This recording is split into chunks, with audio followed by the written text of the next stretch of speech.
देखो बच्चे, हमारा चैप्टर कौन सा था? Telecommunication network. देखो नेटवर्क की जब भी हम बात करते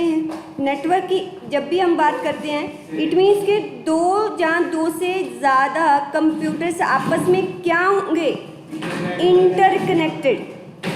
ऐसे ही कॉपीज में बना लो, जब देखोगे तो रिवाइज करोगे तो इंटरकनेक्टेड क्यों होते हैं? मेरी ये कंपनी है, इस कंपनी में 50 एम्प्लॉयज़ हैं, ठीक है? कितने एम्प्लॉयज़ काम कर रहे हैं? 50 एम्प्लॉयज़। मेरी कंपनी में जितने भी कंप्यूटर्स हैं सबको मैंने आपस में क्या कर रखा है? इंटरकनेक्ट कर रखा है। जो मैं इन दोनों को आपस में कनेक्ट करूंगी तो मैं इनको वायर के थ्रू भी कर सकती हूँ और वायरलेस भी कर सकती हूँ, ठीक है? आपके घर का टेलीफोन नेटवर्क पर जब कनेक्ट होता है, किसके थ्रू होता है? वायर के थ्रू। बात कर सकते हैं आप, कम्युनिकेशन कर सकते हैं, ठीक है? वायरलेस, आपका मोबाइल किस नेटवर्क से अटैच है? वायरलेस, तब भी कम्युनिकेशन होता है। मीन्स इन दोनों मीडिया से कम्युनिकेशन तो होगा ही होगा। ये क्या है आपके? नेटवर्क टाइप ऑफ मीडियम जिसके थ्रू आप क्या कर सकते हो? नेटवर्क से कनेक्ट हो सकते हो। अब मेरी कंपनी में हर कंप्यूटर जो है उस पर रिपोर्ट निकलती है और उसका हार्ड कॉपी निकालनी होती है, मीन्स प्रिंट आउट निकालना होता है। कंपनी में प्रिंटर तो एक ही है, ठीक है? अब क्या करते हैं हम? मैं प्रिंटर को भी किसके ऊपर जोड़ दूं? नेटवर्क के ऊपर जोड़ दूं, ठीक है?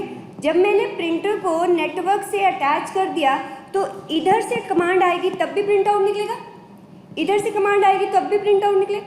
मीन्स मुझे प्रिंटर उठा के कहीं लेके नहीं जाना पड़ेगा, उसकी वेयर टेयर कम होगी और आपका टाइम भी कम कंज्यूम होगा, क्योंकि कहीं से भी आप प्रिंट आउट निकाल लेते हो। ये बात आपने देखी होगी जब आप बैंक्स में जाते हो, बैंक्स में वो प्रिंट आउट निकालते हैं और वो वहाँ जो बॉय खड़ा होता है उसको बोलते हैं कि जाकर प्रिंट आउट ले आ, उसके पास प्रिंटर नहीं पड़ा होता। इट मीन्स बैंक्स में भी जितने भी कंप्यूटर पड़े होते हैं सारे आपस में क्या होते हैं? इंटरकनेक्टेड, ठीक है? और सारे अपने हार्डवेयर रिसोर्सेज को क्या कर रहे होते हैं? शेयर। हार्डवेयर रिसोर्सेज कौन कौन से होते हैं? प्रिंटर लगा है एक प्लेस पर, स्कैनर हो गया एक प्लेस पर लगा हुआ, ठीक है? तो मीन्स हम नेटवर्क का यूज़ करते हैं, किनको शेयर करने के लिए? अपने हार्डवेयर को शेयर करने के लिए और अपने सॉफ्टवेयर को शेयर करने के लिए। सॉफ्टवेयर के लिए क्या एग्जांपल मैंने दी थी? मैंने कहा था मैंने टैली बाय किया और मैंने टैली कौन सा परचेज किया? मैंने टैली मल्टी यूज़र परचेज किया। मल्टी यूज़र सॉफ्टवेयर पता क्या होता है बेटा? हाँ, 60,000 का, रेट नहीं पूछ रही। जो एक कंप्यूटर पर इंस्टॉल कर दो, मतलब सिर्फ टैली मैंने इस पर इंस्टॉल किया, ठीक है? बाकी सब पर भी चलेगा, पर किस नेटवर्क पर? सिर्फ लोकल एरिया नेटवर्क, लैन। मतलब अगर मेरे लैन में 100 कंप्यूटर्स है तो टैली कितने बाय करने पड़े मुझे? एक। सब पर चल रहा है नेटवर्क पर, बस एक सर्वर पर आप टैली रख दो, सारे क्लाइंट्स पर वो टैली चलेगा। अब क्या हुआ कि गवर्नमेंट ने टैक्स रेट चेंज कर दी, ठीक है? टैली में भी अब जीएसटी होना चाहिए। मुझे बताओ, मुझे ये चेंजेस यहाँ करने, सॉरी ये तो है ही नहीं, कि सिर्फ यहाँ पर करना पड़ेगा। Only server. मीन्स जब आपका कोई सॉफ्टवेयर सर्वर पर पड़ा होता है, नेटवर्क पर पड़ा होता है, तो आपको अपग्रेडेशन करना भी इजी हो गया, ठीक है? और आपको वो और क्या पड़ जाता है? कॉस्ट इफेक्टिव भी पड़ जाता है।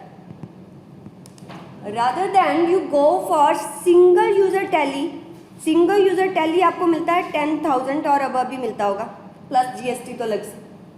अब सोचो अगर मेरी कंपनी में 100 एम्प्लॉयज़ हैं तो सिंगल यूज़र लूँगी तो कॉस्ट कितनी पड़ जाएगी आपको? 10 लाख, जबकि अभी मेरा काम कितने में हो रहा है? 60,000। तो मीन्स मैंने नेटवर्क का यूज़ किया क्या शेयर करने के लिए? हार्डवेयर। क्या शेयर करने के लिए? सॉफ्टवेयर।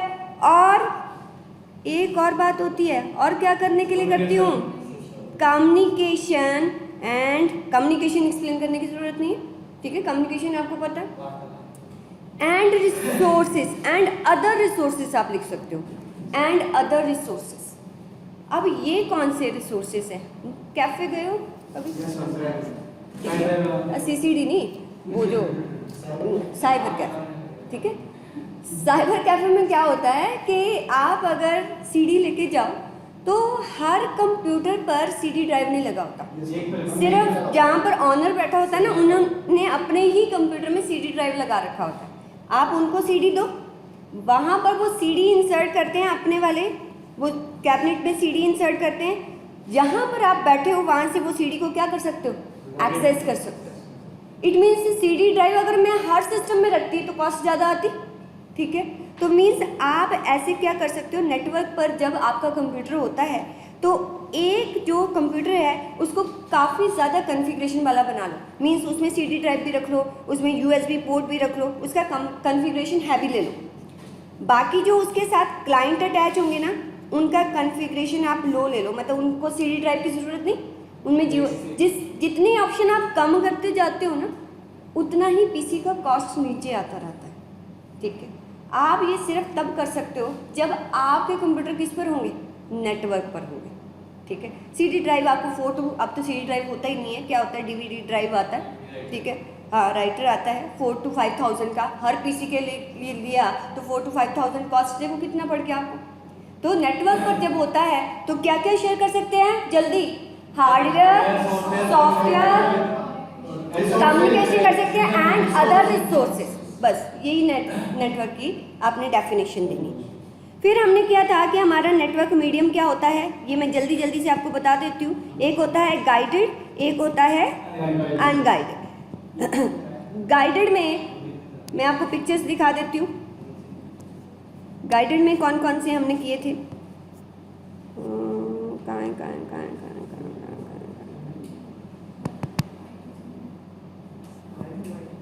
देखो,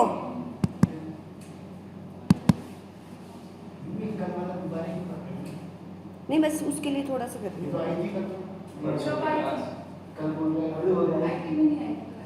बेटा, लड़ाई नहीं करते, ऐसे नहीं करते। देखो गाइडेड में कौन सी वायर है, जल्दी से बोल दो, कौन सी वायर है ये फाइबर ऑप्टिकल है, देख इसको पहचान लिया। कोएक्सिकल किसके लिए यूज होती है, केबल के लिए यूज होती है। इसमें क्या होता है, हाँ, ट्विस्टेड पेयर से फास्ट होती है, उससे एक्सपेंसिव होती है, ठीक है। इसमें एक एल्यूमिनियम वायर होती है जो रैप्ड होती है एक प्रोटेक्टिव जैकेट में, ठीक है। ये है कोएक्सिकल, शैतान भूल जाते हो। ये वाली बताओ कौन सी, किस में यूज होती है, ट्विस्टेड पेयर किस में यूज होती है, हाँ, टेलीफोन्स में यूज होती है, लैन नेटवर्क जब, हाँ, यहाँ पर यूज हो रही है, ठीक है। मैंने आपको कहा था कि घर पर कोई वायर्स हो उनको काट के देखना है और देखना कि कौन कौन सी वायर्स हैं, ठीक है।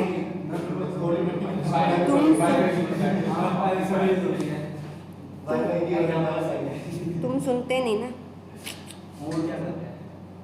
ठीक है, अच्छा, ठीक है। तो गाइडेड में 3 तरह की वायर होती हैं, एक ट्विस्टेड, फाइबर। अच्छा, फाइबर जो है उसको 10 माइल्स तक रिपीटर की ज़रूरत नहीं पड़ती, बहुत फास्ट डेटा जाता है, इतना फास्ट कि सैटेलाइट से भी 10,000 टाइम फास्ट डेटा ट्रैवल होता है इसमें। फाइबर में जो डेटा ट्रांसमिट होता है वो किस फॉर्म में होता है, लाइट की फॉर्म, हाँ, रिफ्लेक्ट होती है, कुछ आपका डेटा ऐसे ट्रांसमिट होता है। और एक आपकी थी कोएक्सिकल, ये हम डिस्कस कर चुके हैं, मैं नहीं कर रही। अनगाइडेड में क्या होता है, अनगाइडेड में मीन्स वायरलेस क्या होता है कि आपके जो डेटा ट्रैवल करता है वो इलेक्ट्रोमैग्नेटिक सिग्नल्स में करता है। कौन से सिग्नल्स, इलेक्ट्रोमैग्नेटिक सिग्नल्स। बेटा इलेक्ट्रोमैग्नेटिक सिग्नल्स हमेशा ये लिखना, in a wireless network the data travels in electromagnetic signals. Electromagnetic signals 3 तरह के किए थे, 3 टाइप्स के होते हैं इलेक्ट्रोमैग्नेटिक सिग्नल्स। एक होती है रेडियो वेव, एक होती है माइक्रोवेव, और एक क्या होते हैं इंफ्रारेड वेव्स। अब क्या हो कि ट्रैवल कैसे करता है, वेव्स कैसे बनती है। आपने देखा होगा वो एक एंटीना सा लगा होता है टावर के ऊपर। मेरा टावर छोटा है लेकिन एंटीना बड़ा हो गया, कोई बात नहीं। देखो एंटीना जब डेटा जब इससे हिट करता है, आपने देखा ना, आप अगर पानी में पत्थर मारते हो कोई भी स्टोन तो वेव्स निकलती है। जितनी जोर से मारोगे उतनी दूर तक वेव्स जाएगी, ठीक है। बस ये भी कुछ ऐसे ही काम करता है, मतलब यहाँ पर डेटा जो है ना प्रोपोगेट होता है किस फॉर्म में, इलेक्ट्रोमैग्नेट, मतलब ये भी वैसे ही इनविजिबल वेव्स को जनरेट करता है, ठीक है। और जो ये टावर्स बने होते हैं, एक टावर और दूसरे टावर में कोई वायर नहीं होती, वायरलेस होता है, ठीक है। देखा होगा कभी, हाँ देखा होगा, शुक्र है, ठीक है। तो वायरलेस होता है, तो जब एक टावर से वो वेव निकलती है, टावर से माइक्रोवेव भी निकल सकती है और रेडियो वेव भी निकल सकती है। मैंने क्या बोला था, जो रेडियो वेव है उसकी लेंथ ज़्यादा होती है किसके कंपैरेटिवली, माइक्रोवेव। माइक्रो का मतलब ही छोटा, ठीक है। इसकी जो फ्रीक्वेंसी होती है वो 300 मेगाहर्ट्ज टू 300 गीगाहर्ट्ज होती है। आपको फ्रीक्वेंसी देखो, अगर मैं आपको रेडियो वेव को प्रेजेंट, रेडियो वेव ऐसी होती है, ठीक है, माइक्रोवेव ऐसे होते हैं। फ्रीक्वेंसी का मतलब देखो ये वेव और इस वेव में डिस्टेंस कितना है, ठीक है। तो फ्रीक्वेंसी ज़्यादा आ रही है ना, दोनों में फ्रीक्वेंसी मतलब फटाफट वेव्स आ रही है। इसमें वेव्स आने में टाइम लग रहा है, ठीक है। इसकी वेव्स का जो होता है वो ये 300 मेगाहर्ट्ज टू 300 गीगाहर्ट्ज। इसकी वेव लेंथ कम होती है, इसकी वेव कहाँ चला गया, तो दोबारा बना, ये रेडियो वेव, ये माइक्रोवेव, ठीक है। तो ये एम्पलीट्यूड होते हैं, हायर पीक और लोअर पीक एम्पलीट्यूड होते हैं। ये AM FM नहीं सुनते तुम, AM FM रेडियो में भी तो यही होता है। अगर एम्पलीट्यूड होता है, FM फ्रीक्वेंसी होता है, मतलब कि ये जो वेव है ना इसका एम्पलीट्यूड कितना है, ऊपर कितना जा रहा है। देखो इसका एम्पलीट्यूड कम है, इसका ज़्यादा। अब वेव एक दूसरे से दूर कितनी, वो फ्रीक्वेंसी है, इंजीनियरिंग क्लास नहीं है, बस एम्पलीट्यूड। ये इसका ये ऊपर वाला हिस्सा और नीचे वाला ये दोनों जो है कितनी दूरी पर है। ये जितना ज़्यादा डेटा होता है, अगर कम डेटा होता है तो वेव भी कम हो गई, ज़्यादा हो गया तो वेव भी ज़्यादा हो गई, ठीक है। तो ये 0-1 में एक्चुअली ट्रांसमिट करता है। अब वापस आ जाओ, देखो आपने बस कितना याद रखना है, जब आप रेडियो वेव के बारे में लिख रहे हो तो आपने बस ये करना है कि ये लॉन्ग डिस्टेंस के लिए होती है। किसके लिए होती है, लॉन्ग डिस्टेंस के लिए होती है। सेकंड, आप इसको कम्युनिकेशन के लिए यूज़ करते हो, ठीक है। आपके मोबाइल नेटवर्क में रेडियो वेव्स ही पाई जाती है।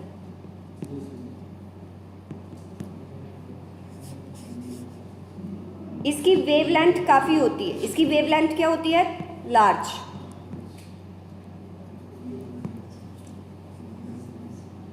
लिख क्यों नहीं, माइक्रोवेव, माइक्रो का मतलब क्या हो गया, छोटी, मतलब वेवलेंथ क्या होगी, स्मॉल।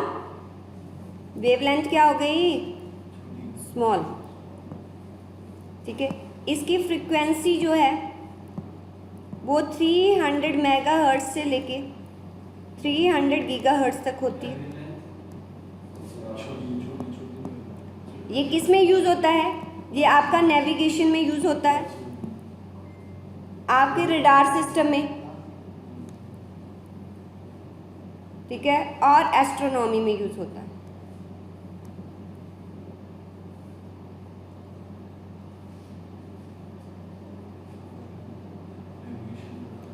नेविगेशन, रडार और एस्ट्रोनॉमी,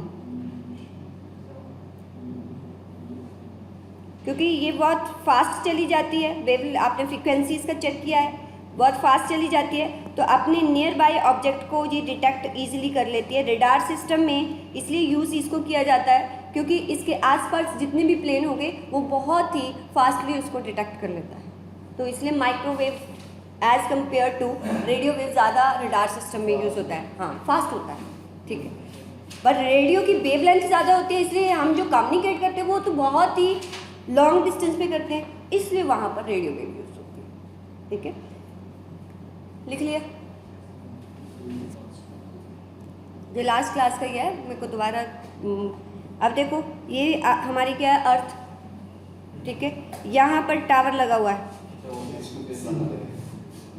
टावर लगा हुआ है, ठीक है, ये टावर का नाम क्या है?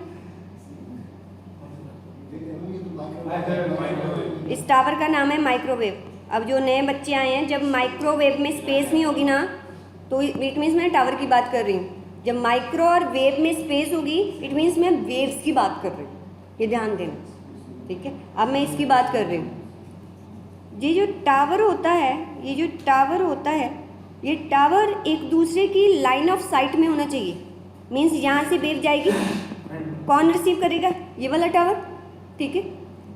अगर एक टावर यहाँ पर लगा है, ध्यान से देखो, अगर एक टावर यहाँ से लगा है, इसने भी क्या की, वेव सेंड की, लेकिन क्या दूसरे वाले ने कैच किया? ये वेव ना बेंड नहीं होती, ऐसे नहीं होती, वेव कभी भी बेंड नहीं होती, ठीक है। वेव ऐसे डायरेक्ट जाएगी, मतलब टावर यहाँ लगा होना चाहिए। अब स्पेस में टावर तो लग नहीं सकता, ठीक है, तो स्पेस में क्या लगेगा? सैटेलाइट। तो यहाँ पर मुझे क्या लगाने दे, पंखा नहीं है, सैटेलाइट है यहाँ पर। अब इसने सिग्नल किसको भेजा? सैटेलाइट को। सैटेलाइट ने सिग्नल्स किसको भेजा? अरे आजा, किसको भेजा? इस माइक्रोवेव को। तो इट मीन्स कि जहाँ पर कर्वेचर ऑफ अर्थ होता है, कर्वेचर ऑफ अर्थ मतलब ऐसे होता है, तो वहाँ पर अगर आपके कहीं पर दो टावर लगे हुए हैं तो वो डायरेक्टली एक दूसरे से कम्युनिकेट नहीं कर सकते, बीच में हमें क्या लगाना पड़ता है? सैटेलाइट। तो सैटेलाइट के थ्रू ये कम्युनिकेशन होता है, ठीक है। तो सैटेलाइट, इट मीन्स कि सैटेलाइट जो है वो हिली एरियाज़ में कम्युनिकेशन करना हो, जहाँ बीच में सी आ जाता है, उसके आगे कम्युनिकेट करना है, तो बीच में हम क्या यूज़ करते हैं? अपने सैटेलाइट को यूज़ करते हैं। जहाँ प्लेन एरिया है वहाँ माइक्रोवेव यूज़ होते हैं।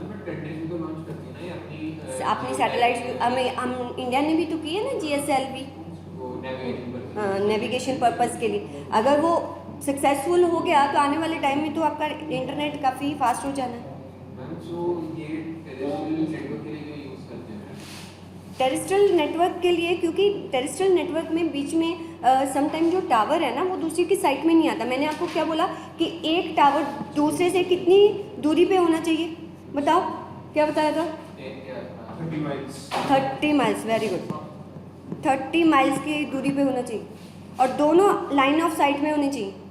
मतलब ये जो सिग्नल्स भेज रहा है, अगर वो इसकी लाइन ऑफ साइट में नहीं है ना, सिग्नल ये कैच नहीं करेगा। मतलब अगर आगे पीछे टावर हो गया ना, ये सिग्नल स्ट्रेट भेजता है, स्ट्रेट टावर स्ट्रेट भेजता है। जब भी आप टावर देखते हो ना बड़े बड़े, उसकी दूर बहुत आगे जाके जो नेक्स्ट टावर लगा होगा उसकी लाइन ऑफ साइट में होगा। लगे होते ना? नहीं नहीं, ऊपर लगे होते बेटा। अरे तूने वायर वाले टावर देखे ना? अरे वो कोएक्सियल हो गया, फाइबर ऑप्टिकल हो गया, वायर वाले टावर की बात थोड़ी कर रही हूँ मैं। अरे शैतान बच्चा, अभी दिखाया भी था, आ क्यों नहीं रहा है? ये देख, देखा नहीं था? देख नहीं रहा तुझे? हाँ, ये कहाँ वायर है? मेरे को दिख नहीं रही, वायर नहीं है इसमें, वायर नहीं होती बेटा, वो गाइडेड मीडिया हो गया। चलो ठीक है। तो सैटेलाइट जो है, देखो अब और सुनो सैटेलाइट के बारे में। आपको रेडियो और माइक्रोवेव तो पता चल गया। सैटेलाइट से जो डेटा भेजा जाता है, ठीक है, एक तो आपके माइक्रोवेव्स भेजते, जहाँ दूसरे माइक्रोवेव को डेटा ट्रांसमिट होना है, ठीक है। और जो आपने देखा होगा मैंने आपको बोला था बैटलफील्ड मूवी देखना, बैटलफील्ड, ठीक है। यहाँ पर बहुत बड़ा एंटीना लगा होगा, एक एंटीना यहाँ पर लगा होगा, ये यूज़ होता है अपलिंकिंग करने के लिए। यहाँ से कहाँ पर जाता है, सैटेलाइट पर, और ये होता है डाउन लिंकिंग करने के लिए, ठीक है। देखो सैटेलाइट जब ना, सैटेलाइट अर्थ पर डेटा तभी भेजता है जब ग्राउंड विजिबल होगा, समझ आई। सैटेलाइट तो क्लाउड से ऊपर चला गया ना, ठीक है। अगर बहुत क्लाउडी है, आपका डे क्लाउडी है, तो उस टाइम डेटा जो है वो अर्थ पे सेंड नहीं होता, तो समटाइम आपका टाटा स्काई वगैरह रुक जाता है, ठीक है। सैटेलाइट तभी इंफॉर्मेशन अर्थ पर भेजता है जब उसको ग्राउंड क्लियर दिखाई दे रहा है, मतलब ये चीज़ उसको क्लियर दिखाई दे रही है, ठीक है। इसके लिए क्या किया जाता है, सैटेलाइट और जो टेरेस्ट्रियल माइक्रोवेव है या टेरेस्ट्रियल एंटीनास जो आपने लगाए हुए हैं, उसके बीच में भी एक डिवाइस लगा दी जाती है, ठीक है। एक स्मॉल डिवाइस जिसको हम रिले स्टेशन, ये भी एक तरह का सैटेलाइट होता है, लेकिन इसको रिले स्टेशन कहते हैं। रिले स्टेशन मतलब उसको ग्राउंड तो नहीं दिख रहा, वो ग्राउंड और सैटेलाइट दोनों के बीच में आ जाता है। सैटेलाइट उसको भेजेगा, ठीक है, सैटेलाइट उसको भेजता है डेटा, और वो नीचे ग्राउंड पे भेजता है। तो ऐसा नहीं है, क्योंकि कुछ इन्फॉर्मेशन ऐसी होती है, अगर क्लाउडी भी वेदर हो तब भी वो इन्फॉर्मेशन आपको रिक्वायर्ड होती, तो ऐसा नहीं हो सकता, क्योंकि जो एयरप्लेन डिटेक्ट होते हैं, कहाँ पर एरोप्लेन डिटेक्ट है, अगर ऊपर से सैटेलाइट मुझे इन्फॉर्मेशन ही नहीं भेजेगा तो मैं कैसे उसको गाइड करूँगी।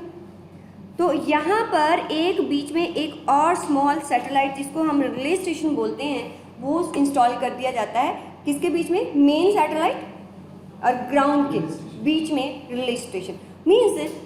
और सेकंड मैंने क्या बोला था कि जैसे ये अर्थ है, यहाँ कहीं मार्स होगा, ठीक है, मार्स पे भी सैटेलाइट जाते हैं, हमारे रॉकेट जाते हैं, मार्स की इन्फॉर्मेशन आती है ना अर्थ पर, तो यहाँ से जो इन्फॉर्मेशन वो भेज रहा होगा पहले कहाँ आएगी, इस वाले सैटेलाइट पर, और इस सैटेलाइट से अर्थ पर आएगी। इट मीन्स कि जो ये वाले सैटेलाइट्स हैं, ये सिग्नल्स को सेंड करने के लिए, सिग्नल्स को एम्पलीफाई मतलब जब इस सैटेलाइट से सिग्नल आ रहा था तो बीच में क्या हो गया, वीक हो गया।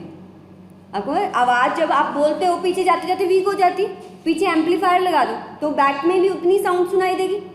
तो बीच में जब सैटेलाइट आता है तो वो उस सिग्नल को क्या कर देता है, एम्पलीफाई कर देता है, और उतनी ही उसी फ्रीक्वेंसी का सिग्नल आप कहाँ पर रिसीव करते हो, अर्थ पर रिसीव करते हो। तो सैटेलाइट बेसिकली जो है वो कम्युनिकेशन के लिए भी यूज़ होते हैं, आपके सिग्नल्स को रीट्रांसमिट करने के लिए भी यूज़ होते हैं, और एज ए रिले स्टेशन भी यूज़ होते हैं, बस इतना याद रखना है।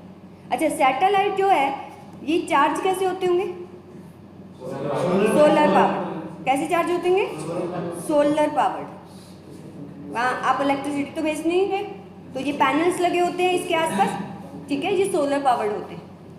और ये किसका यूज़ करता है डेटा को ट्रांसमिट करने के लिए, क्या वायर का यूज़ करता है, नहीं, किसका यूज़ करता है, एटमॉस्फेयर का। एटमॉस्फेयर से सिग्नल्स मेरे पास आते हैं, ठीक है। बस बहुत हो गया सैटेलाइट के बारे में, और नहीं पढ़ना तुमने।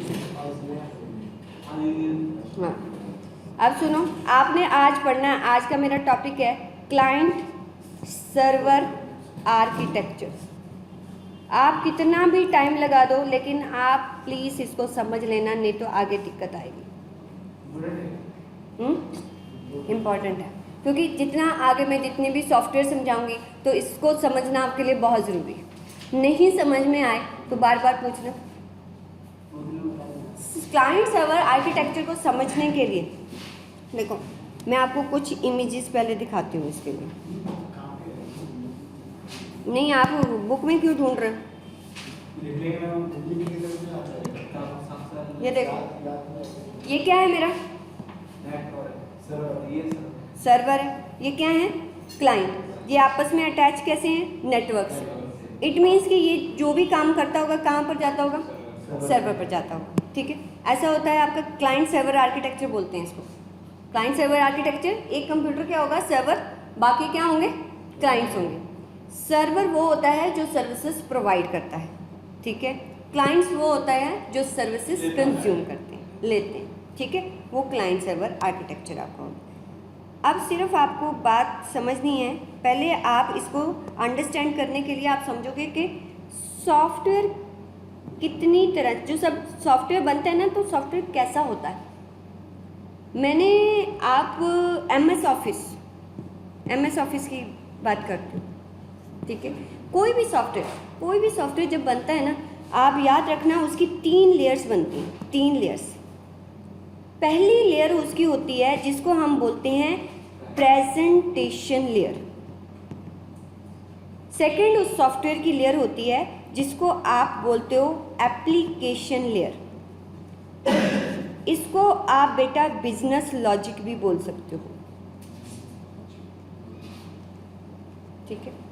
थर्ड लेयर होती है आपकी डेटाबेस लेयर। प्रेजेंटेशन लेयर जो आपको दिखाई देता है, जो सॉफ्टवेयर का पार्ट जो क्लाइंट को दिखाई देता है, वो कौन सी लेयर हो गई? प्रेजेंटेशन। मैंने MS वर्ड ओपन किया, आपको कुछ दिखाई दे रहा है ना, ये दिखाई दे रहा है, कैसा दिखाई दे रहा है? यहाँ पर क्या है? टैब्स हैं, ठीक है, यहाँ पर बहुत सारे ऑप्शंस हैं, ये आपका वर्किंग एरिया, यहाँ आप लिख सकते हो। तो ये सॉफ्टवेयर मुझे क्या प्रोवाइड कर रहा है? प्रेजेंटेशन लेयर, ठीक है। तो जब प्रोग्रामर प्रोग्रामिंग करता होगा तो एक क्या बनाता होगा? प्रेजेंटेशन लेयर को बनाता होगा, ठीक है। उसने प्रेजेंटेशन लेयर जिसमें मैं काम कर रही हूँ, ये सारा काम कर रही हूँ, ठीक है। सेकंड लेयर को कौन सी होती है? सेकंड लेयर होती है एप्लीकेशन लेयर। एप्लीकेशन लेयर जहाँ पर डेटा का एक्चुअल प्रोसेसिंग होता है, ठीक है। एक्चुअल प्रोसेसिंग, एक्सेल यूज़ किया आपने कभी बेटा? देखो अब ये एक सॉफ्टवेयर है, इस सॉफ्टवेयर ने मुझे एक प्रेजेंटेशन लेयर दी है, ठीक है, एक प्रेजेंटेशन लेयर दी है। और इस प्रेजेंटेशन लेयर में मैं क्या करती हूँ, इस प्रेजेंटेशन लेयर में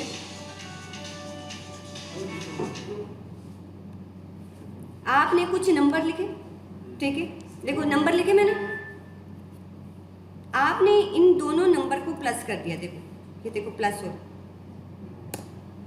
क्या प्लस हो के आ गए? मैंने खुद तो नहीं किया, मैंने तो इंस्ट्रक्शन दी, 145 आ गया। तो मतलब किसी ने तो इस सॉफ्टवेयर के पीछे पे प्रोसेसिंग की होगी, ठीक है। मैं इसका 10% निकालना चाहती हूँ, मैंने सिर्फ उसको इंस्ट्रक्शन दी कि D3 में जो डेटा है उसका कितना कैलकुलेट कर दे? 10%। कैलकुलेट हो गया, ठीक आया ना? मैंने तो नहीं कैलकुलेशन करके बताया, मतलब कहीं तो प्रोसेसिंग हो रही है। मीन्स सॉफ्टवेयर के बैक में जहाँ पर प्रोसेसिंग होती होगी वो क्या है? एप्लीकेशन। समझ गए? उसको आप बिजनेस लॉजिक भी कहते हैं। अब जब मैं इस एक्सेल की फाइल को सेव कर सकती हूँ, पड़ी होगी कहीं, सेव करती हूँ, जब वो सेव होती है तब वो किस लेयर में जाती है? Database layer. समझ गए? मतलब उस सॉफ्टवेयर का, क्योंकि इसका अपना डेटा है ना, इस एक्सेल का, अब जब आप एक्सेल खोलते हो ये डेटा आपको दिखाई देता है ना, 78, 67, ये क्या है? एक्सेल का डेटा। ये कहीं तो एक्सेल में जाके स्टोर होता होगा, राइट। एक्सेल में यहाँ पर जाके ये एक्सेल का डेटा स्टोर होता है, मैं फाइल की बात नहीं, एक्सेल का डेटा यहाँ स्टोर हो रहा है, वो कौन सी उस सॉफ्टवेयर की लेयर होगी? डेटाबेस। जो इसकी कैलकुलेशन को कर रहा है वो इस सॉफ्टवेयर की कौन सी लेयर? बिजनेस लॉजिक या एप्लीकेशन में। जो मुझे अभी दिखाई दे रही है वो कौन सी लेयर? प्रेजेंटेशन, ठीक है। तो सॉफ्टवेयर की 3 लेयर्स बनती हैं। पहली कौन सी लेयर? जल्दी से बोल दीजिए। प्रेजेंटेशन। सेकंड लेयर एप्लीकेशन, और थर्ड डेटाबेस, जहां सॉफ्टवेयर का डेटा। टैली की 3 लेयर्स होंगी। टैली की 3 लेयर, एक जो आपको दिखाई दे रहा है, ठीक है। सेकंड जिससे वो एंट्री कर रहा है, डेबिट कर देता, क्रेडिट कर देता, अपने आप बैलेंस शीट बना लेता है, वो कौन सी लेयर होगी? एप्लीकेशन। अब टैली का डेटा तो कहीं तो स्टोर होता होगा, वो कौन सी लेयर? डेटाबेस, ठीक है। समझ गया? अब अगर कोई एक सॉफ्टवेयर ऐसा है जिसकी ये तीनों लेयर सिर्फ एक कंप्यूटर में ही स्टोर हो सकती हैं, वो जो सॉफ्टवेयर होता है, जहाँ उसको हम कौन सा आर्किटेक्चर बोलते हैं? उसको हम बोलते हैं single tier architecture. For example MS office आप अपने ही कंप्यूटर अच्छा, उसी में दिखाई देता है, उसी में कैलकुलेशन करता है, उसी में उसका डेटा भी स्टोर होता है। मतलब एमएस ऑफिस की तीनों लेयर एक ही कंप्यूटर पर स्टोर होती हैं, जिसको आप क्या बोलते हो, फिर इसको क्या बोलेंगे हम, सिंगल टियर। मतलब एमएस ऑफिस के केस में कोई सर्वर नहीं होता, कोई क्लाइंट नहीं होता। मतलब जो कंप्यूटर है, पर्सनल कंप्यूटर पर जब आप सॉफ्टवेयर को इंस्टॉल कर देते हो तो उसको आप बोलते हो सिंगल टियर आर्किटेक्चर। मीन्स यहाँ पर कोई भी सर्वर नहीं होता। ओके, अच्छा अब एग्जांपल लेती हूँ टैली। टैली में मैंने क्या किया था कि टैली को मैंने इंस्टॉल इस पर किया था, समझ गए? इंस्टॉल इस पर किया था, किस पर, सर्वर पर, और नेटवर्क से इसके बहुत सारे क्लाइंट इसको एक्सेस कर रहे थे, ठीक है। अच्छा, अब प्रेजेंटेशन लेयर कहाँ पर दिखाई दे रही है? प्रेजेंटेशन लेयर कहाँ आ रही है? प्रेजेंटेशन लेयर मेरी क्लाइंट्स पे नजर आ रही है, ठीक है। जबकि टैली चल रहा, उसकी प्रोसेसिंग कहाँ हो रही है? सर्वर पर। उसका डेटा भी कहाँ स्टोर हो रहा है? सर्वर। तो अब सॉफ्टवेयर के दो टुकड़े करती है ना मैंने, ठीक है। अब सॉफ्टवेयर में सॉफ्टवेयर की प्रेजेंटेशन लेयर को मैंने अलग कर दिया और सॉफ्टवेयर की डेटाबेस और एप्लीकेशन लेयर को अलग कर दिया। अगर किसी सॉफ्टवेयर की इन लेयर्स को आप सेपरेट कर सकते हो तो इट मींस वहां पर क्लाइंट सर्वर आर्किटेक्चर बन सकता है, ठीक है। तो क्लाइंट सर्वर आर्किटेक्चर में क्या होता है? क्लाइंट सर्वर आर्किटेक्चर में क्या होता है कि कोई एक लेयर अलग हो जाती है, आपकी प्रेजेंटेशन लेयर क्लाइंट पे रख देते हैं और 2 लेयर्स आप किस पे रख देते हो? सर्वर पर रख देते हो, ठीक है। अब इसके केस में जरूरी नहीं है कि दोनों की दोनों लेयर सर्वर पर पड़ी, ठीक है। आपका जो टैली प्रोसेसिंग करता है, हो सकता है प्रोसेसिंग यहाँ से करे लेकिन टैली का डेटा क्लाइंट पे स्टोर हो, ऐसा भी हो सकता है। इसके बिहाफ पर हमारे क्लाइंट जो है, मतलब कि आपके क्लाइंट पर सॉफ्टवेयर की कितनी लेयर्स इंस्टॉल हैं, उसके अकॉर्डिंग मेरा क्लाइंट 3 तरह का हो सकता है। एक हो सकता है थिन क्लाइंट। क्लाइंट कौन? जो सॉफ्टवेयर को एक्सेस कर रहा है। एक होता है फैट क्लाइंट, अरे सच में होते हैं। एक होता है हाइब्रिड क्लाइंट, हेल्दी जिसको बोलते हैं, हेल्दी। थिन क्लाइंट वो होता है जिस पर सिर्फ कौन सी लेयर होती है? Presentation layer. सिर्फ उस पर दिखाई देता है, ना वो अपने आप में डेटा स्टोर करता है, ना ही वो अपने आप में बिजनेस लॉजिक को स्टोर करता है। Example ATM. क्या एग्जाम्पल? एटीएम, ठीक है। एटीएम पर सिर्फ आपको सारी की सारी प्रोसेसिंग, आपका ये एटीएम है, आपका एटीएम बैंक में किसी सर्वर के साथ अटैच होता है। जैसे ही एटीएम में कार्ड डाला जाता है, सारी प्रोसेसिंग कौन करता है? सर्वर करता है।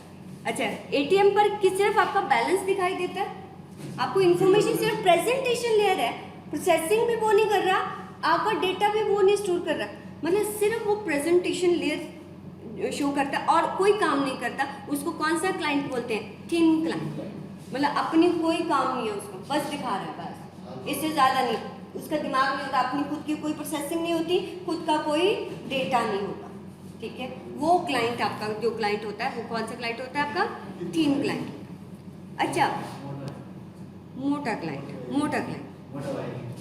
तुमने लिख लिया, एटीएम ऐसे बना लिया, तुम्हें बड़ा याद रहेगा, क्लास से बाहर निकलते तुमने भूल जाना है, तो कोई बात नहीं, मेरी वीडियो देख लेना। एटीएम की एग्जांपल है, थिन क्लाइंट में किसको दे, किसकी एग्जांपल देंगे आप? एटीएम की।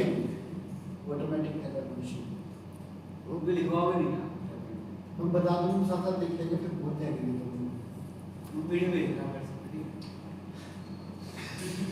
चलो लिखो सर्वर, मैं बुक में बता दूं कहां पे है, वहां पे लिखेंगे क्लाइंट। अरे बता रही हूँ भाई, architecture. Server client architecture 3 types का होता है। सिंगल टियर,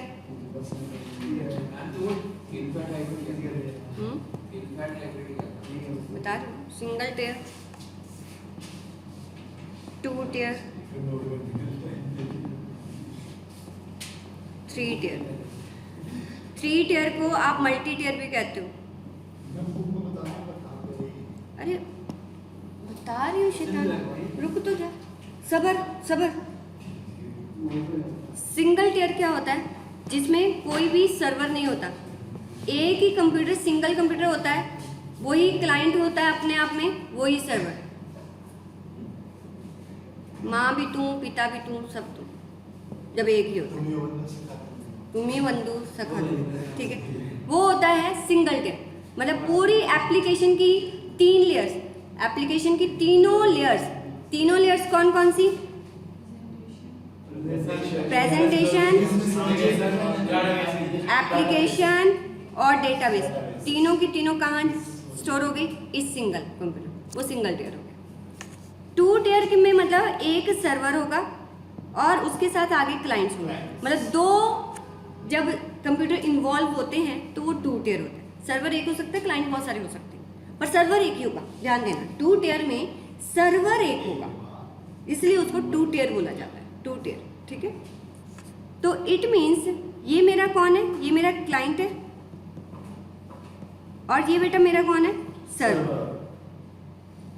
अब जो एप्लीकेशन की 3 लेयर्स हैं, तीनों लेयर्स में क्लाइंट पे प्रेजेंटेशन होगी, ये तो कंफर्म है, पर क्लाइंट में प्रेजेंटेशन के साथ क्या कोई और लेयर हो सकती है कि नहीं? उसके बिहाफ पर मेरा क्लाइंट, नमन, उसके बिहाफ पर मेरा क्लाइंट 3 तरह का होता है, ठीक है, कि कितनी लेयर्स क्लाइंट पर पड़ी हुई हैं, उसके बिहाफ पर मेरा क्लाइंट 3 टाइप्स का होता है, थिन, फैट और हाइब्रिड। मतलब जब सर्वर क्लाइंट का रिलेशनशिप हो गया, तब कितनी लेयर्स क्लाइंट पे रखी जाएंगी और कितनी लेयर्स सर्वर पर रखी जाएंगी, उसके अकॉर्डिंग मेरा जो क्लाइंट होता है वो थिन होगा, फैट होगा या हाइब्रिड होगा। थिन का मतलब सिर्फ मेरे क्लाइंट पे कौन सी लेयर है? प्रेजेंट, वो दिखाता है, प्रोसेसिंग नहीं करता, वो कोई डेटा स्टोर नहीं करता, इसलिए वो थिन है, बेचारा कुछ नहीं है उसके अंदर, ठीक है। फिर फैट क्लाइंट क्या हो गया? फैट क्लाइंट क्या होगा बेटा? फैट क्लाइंट वो होता है जो client only for software running, software की रनिंग के लिए, सिर्फ सॉफ्टवेयर वहां से चल जाए, सॉफ्टवेयर एक बार चल गया, only for software running depend upon server, सिर्फ सॉफ्टवेयर के रन के लिए डिपेंड अपॉन सर्वर पर डिपेंड होता है, उसको मैं क्या बोलती हूँ? फैट। सॉफ्टवेयर वहां से चल गया, बाकी सारा काम मेरा खुद का कंप्यूटर करेगा। एग्जाम्पल बहुत प्रोमिनेंट एग्जाम्पल टैली ही है इसका। मैंने बोला टैली में 3 लेयर्स होंगी, ठीक है। टैली की जो 3 लेयर्स हैं, 3 लेयर, उसमें मैं database layer and presentation layer,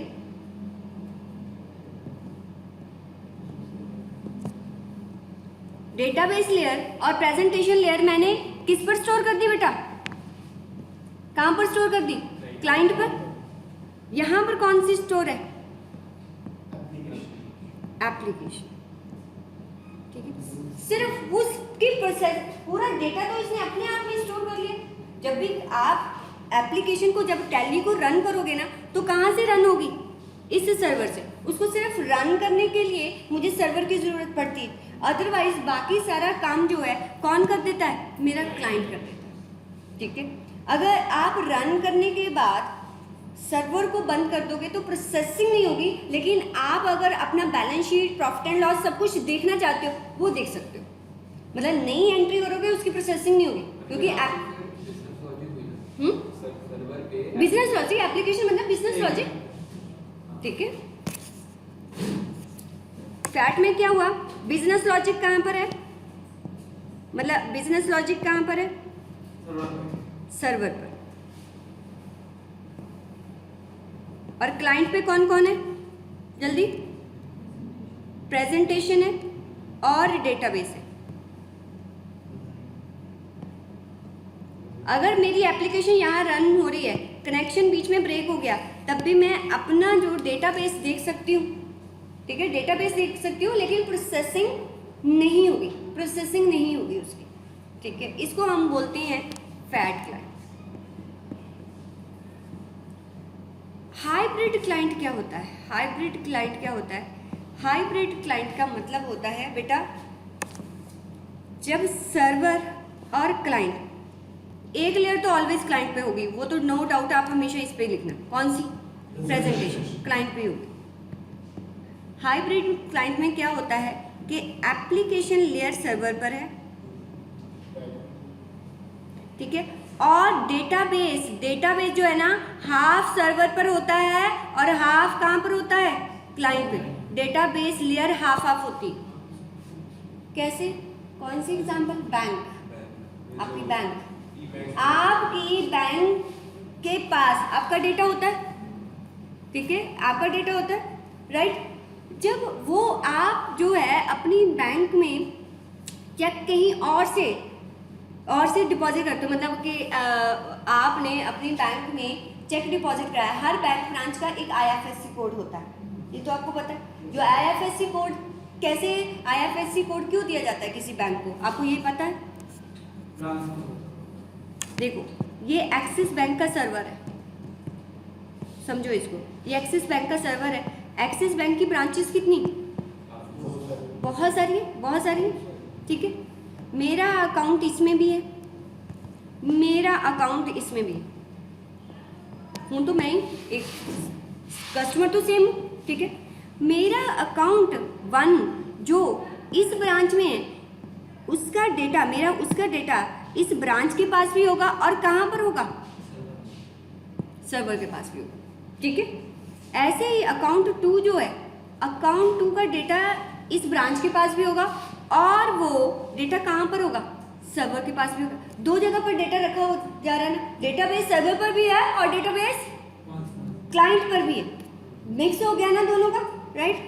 अब जब मैं अकाउंट 2 का चेक है तो एक्सिस का ही, अकाउंट 2 का चेक मतलब अकाउंट 2 से मुझे ट्रांसफर करना है किसमें पैसा? अकाउंट 1 में। तो इसका चेक कहाँ डिपॉजिट करवाऊंगी? इस ब्रांच में डिपॉजिट करवाया।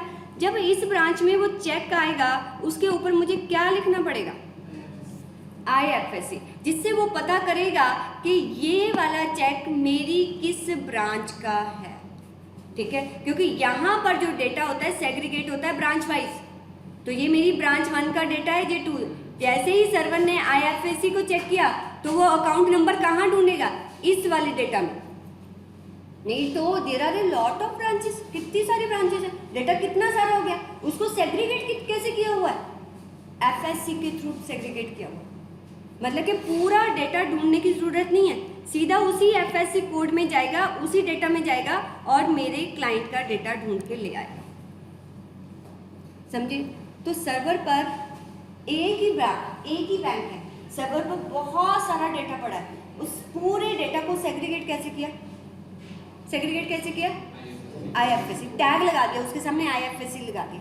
जैसे ही चेक को प्रोसेस करते हैं, क्योंकि वो अपने कंप्यूटर में चेक नंबर भरते हैं और IFSC भरते हैं, जैसे ही उन्होंने चेक को प्रोसेस किया, यहाँ पर डिफरेंट IFSC दिए हुए हैं सर्वर पर। जैसे ही उसने चेक को प्रोसेस किया, चेक का नंबर डाला और IFSC डाला, सीधी रिक्वेस्ट उसी के पास जाएगी जहाँ पर वो IFSC मैच करेगा, ठीक है। तो मेरा डेटा सर्वर पर भी है और मेरा डेटा क्लाइंट पे भी है। तो जो ये रिलेशनशिप बन रहा है वो कौन सा रिलेशनशिप है? हाइब्रिड। अब मेरा क्लाइंट हाइब्रिड है, क्योंकि मेरा क्लाइंट जो है कुछ डेटा के लिए खुद पर ही डिपेंड करता है और कुछ डेटा के लिए वो सर्वर पर डिपेंड करता है, ठीक है। दूसरी ब्रांच के डेटा के लिए वो कैसे लेगा? दूसरी ब्रांच का डेटा वो सर्वर से लेगा, खुद की ब्रांच का डेटा वो खुद से उठा, ठीक है तो एक ही कंपनी ना, पूरी कंपनी तो एक है, कुछ वो अपने में स्टोर कर रहा है और कुछ कहाँ पर स्टोर कर रहा है? सर्वर पर स्टोर कर रहा है।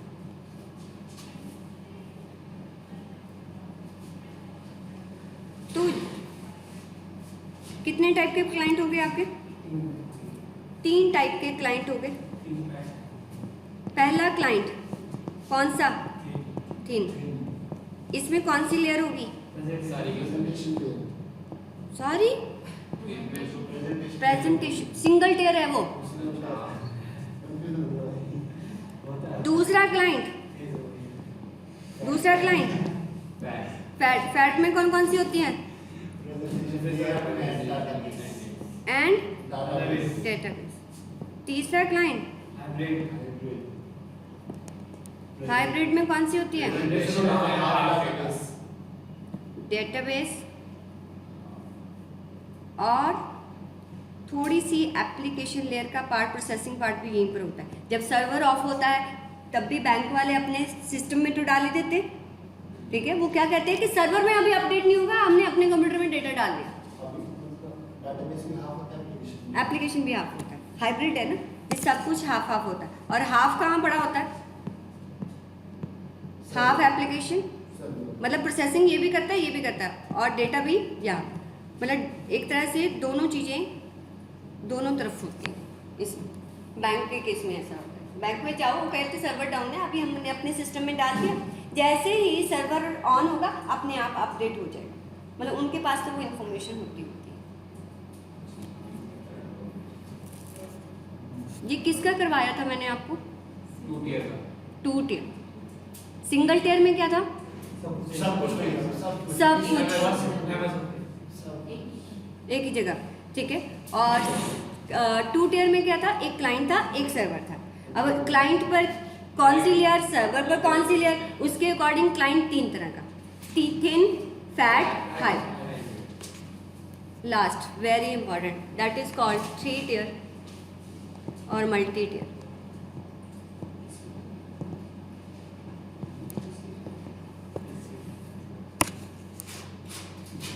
आप देखो, एक्चुअल में ऐसा होता है, एक्चुअल में ये चीज होती है।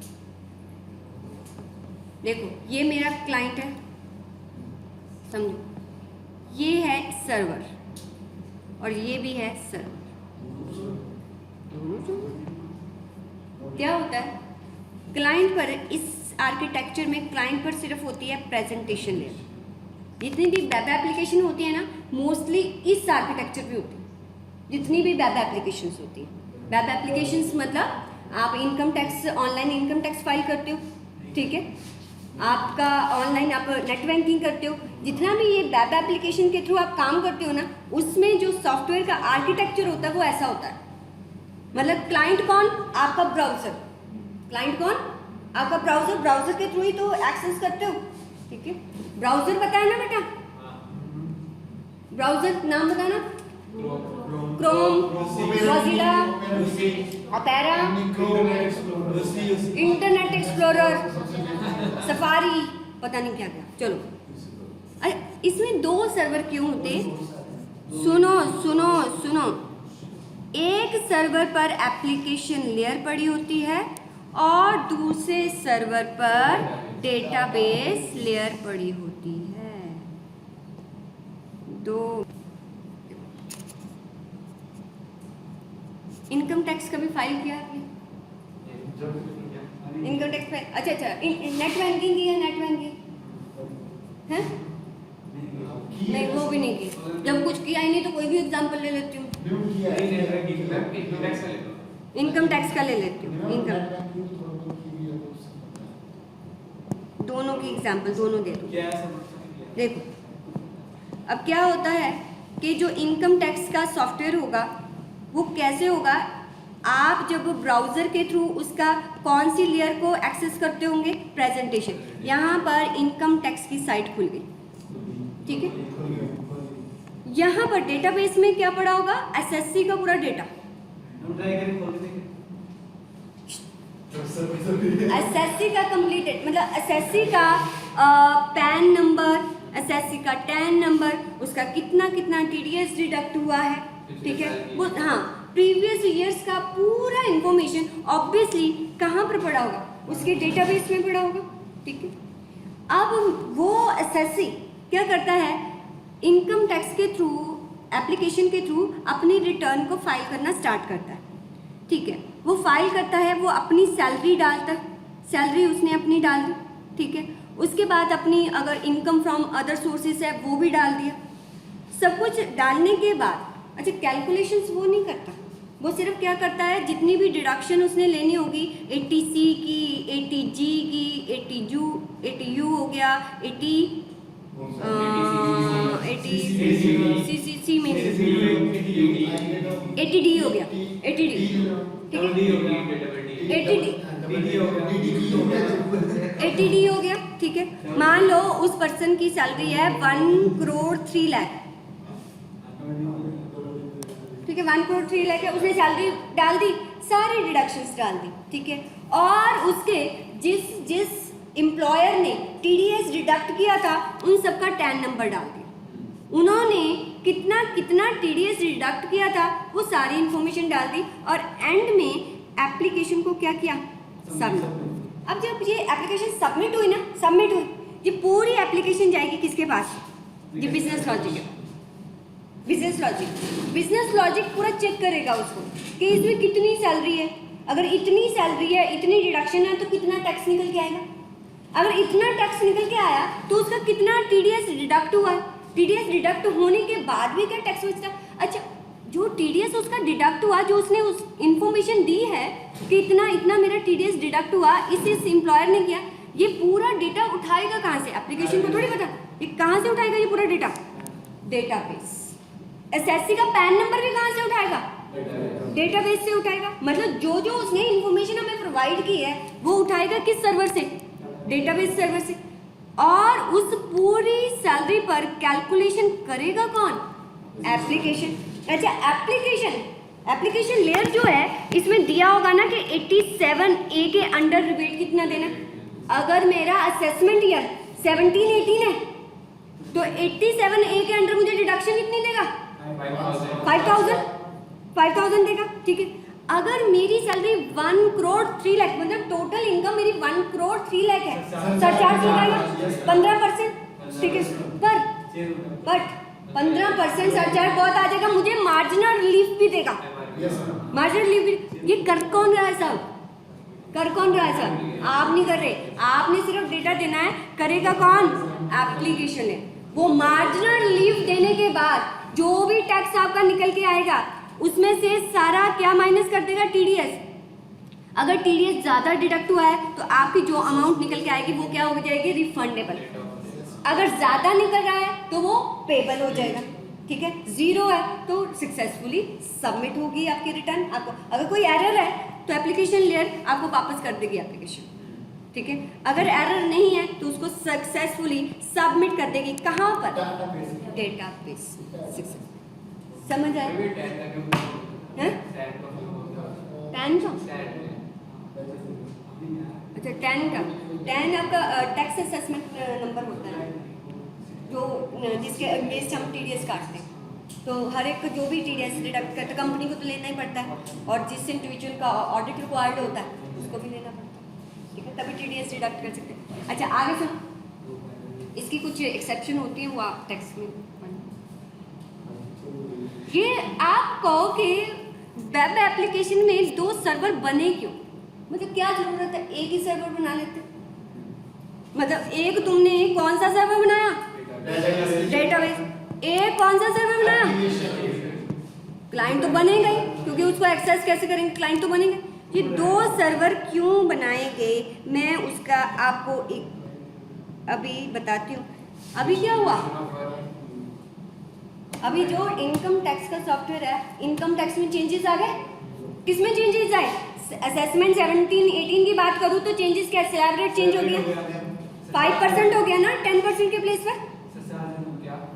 अरे आपका 0 to 2,50,000 पहले 0 था, 2,50,000 to 5 लाख 5% हो गया, 5%। मुझे ये बताओ सिर्फ, और 87A भी चेंज हुआ,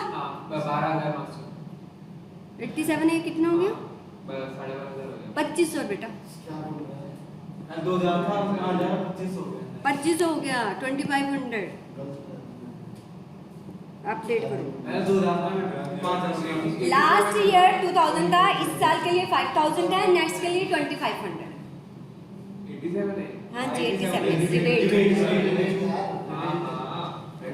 चलो उसको कोई नहीं, टैक्स की क्लास में, और मेरी टैक्स की क्लास थोड़ी। आप देखो एप्लीकेशन। अब क्या हुआ, ये चेंजेस हुआ, ये चेंजेस हुआ, मुझे बताओ जब ये चेंजेस हुए हैं, ये चेंजेस कहाँ आएंगे? डेटाबेस सर्वर में आएंगे, क्लाइंट में आएंगे कि सिर्फ एप्लीकेशन सर्वर में आएंगे? एप्लीकेशन मतलब उसको डेटाबेस सर्वर को छेड़ने की भी जरूरत नहीं, ठीक है। जो चेंजेस आए इस सर्वर पर उस सॉफ्टवेयर को चेंज करेगा और ऑटोमेटिकली कम्युनिकेशन जो है ऑन हो जाएगा। मीन्स सॉफ्टवेयर में अपडेशन करना बहुत इजी हो जाता है जब आपकी लेयर सेपरेट होती है। Without disturbing the others layers you can change in any particular layer, ठीक है। अगर प्रोसेसिंग में कोई चेंज आया, आपने ना तो प्रेजेंटेशन लेयर को छेड़ा, ठीक है, ना ही आपने डेटाबेस लेयर को छेड़ा, आपने प्रोसेसिंग कर दी विदाउट आपने इन लेयर्स को टच किए बिना ही, आपने सिर्फ इस सर्वर पर आके क्या कर दिया, अपग्रेडेशन। तो अपग्रेडेशन बहुत इजी हो जाता है जब हमारा कौन सा आर्किटेक्चर होता है, मल्टी लेयर आर्किटेक्चर, ठीक है, ठीक है। तो समझ आया, सिर्फ इसके लिए वो लेयर है, वो आपको पूछेगा कि 3 टाइप्स की लेयर्स के बारे में बताओ, ठीक है। ये था ना उसका बस मुश्किल कहाँ था, मैं तो डरा रही थी, तुम डर गए। ठीक है हाँ हाँ PDF आप वीडियो भेज देना। देखो ऐसा होता है, ऐसा होता है, ऐसा होता है। ये क्या है आपका डेटाबेस लेयर, जहाँ डेटा, ये एक सर्वर है, ये एप्लीकेशन जहाँ प्रोसेसिंग हुई, और ये तो आपका प्रेजेंटेशन है। अब वेब एप्लीकेशन को ऐसे एक्सेस करते हो ना वेब ब्राउजर के, तो ये एक्चुअल में ऐसे काम होता है, ठीक है। दीज आर द लेयर्स, समझ गए आज, चलो।